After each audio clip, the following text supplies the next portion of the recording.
Hello and welcome to C3 Streamland. So in this video, which is the continuation for the lesson plan transformations and symmetry, this is the third video in which we will talk about symmetry.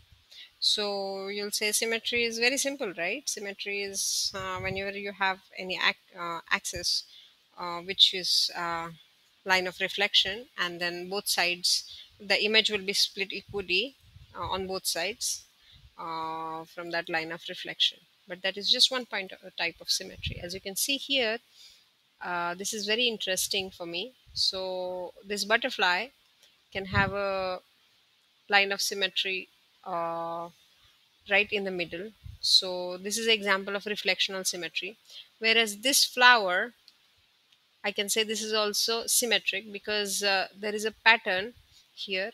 There is a petal, and when you rotate it at certain angle, you get a flower, and that type of symmetry is called rotational symmetry. In this video, we're going to give a little bit more emphasis on rotational symmetry, that because we don't talk about it much often. So let's quickly see what is the reflectional symmetry here. So basically, there will be axis of symmetry. So as you can see, I can split this polygon with horizontal and vertical axis. So this shape has two axes of symmetry. Square actually has four axes of symmetry. Uh, One is two via through the diagonals, and two through each side, right?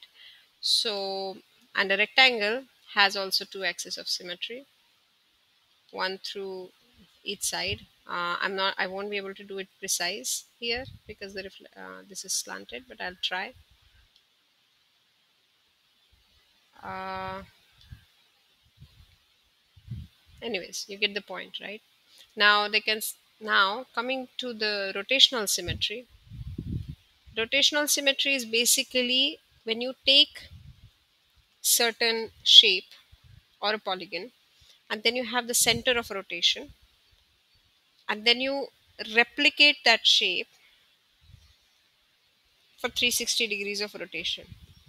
For example, if you get this small pattern in a snowflake and you know repeat it after each angle, which is called the order of symmetry, around the center of rotation, you will get this shape of snowflakes. As you can see here, how I can find the order of rotation over here. So basically I totally have 360 degrees over here, and as you can see, 1, 2, 3, 4, 5 and 6 patterns over here.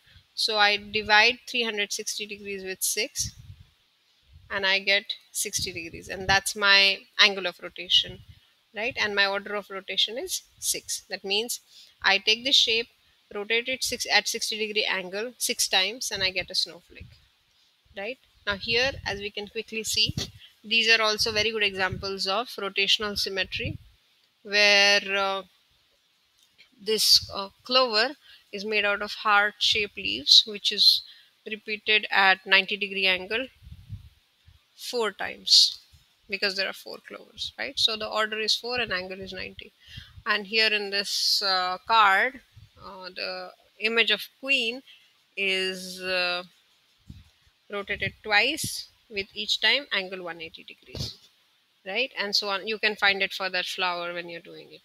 Now this is very interesting. Over here we can actually create rotational symmetry for these particular shapes.